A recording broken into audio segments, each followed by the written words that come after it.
Hoy vamos a hablar de dos de los productos de pastelería tradicional más típico de estas fiestas de Navidad y de nuestra comunidad valenciana. Les estoy hablando del pastisset de boniato y del rollito de anís. El pastisset de boniato se elabora a través del boniato blanco, que después de un proceso de confitura que luego veremos, obtenemos el típico pastel de boniato.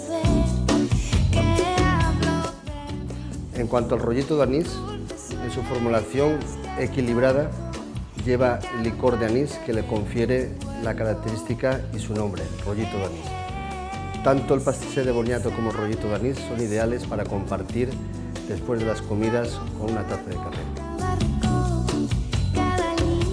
Receta recomendada para método tradicional. Ingredientes para la masa de los pastissets: 1000 gramos de anís seco, 800 gramos de aceite, 1000 gramos de azúcar, 3500 gramos de harina, 100 gramos de manteca de cerdo. Ingredientes para la confitura de boniato: 1000 gramos de pulpa de boniatos, 750 gramos de azúcar, limón rallado y canela en rama al gusto.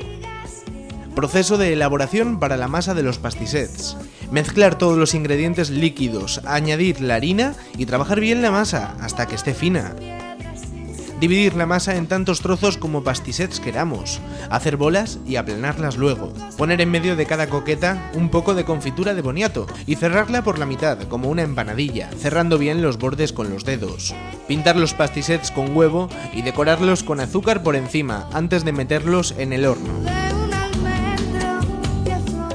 Formado de los rollitos de anís. Extraemos una porción de masa elaborada previamente de los pastissets y la estiramos dividiendo en porciones formando rollitos. Espolvoreamos sobre ellos abundante azúcar y los dejamos sobre una bandeja engrasada. Luego los colocamos en el horno para cocer a 180 grados.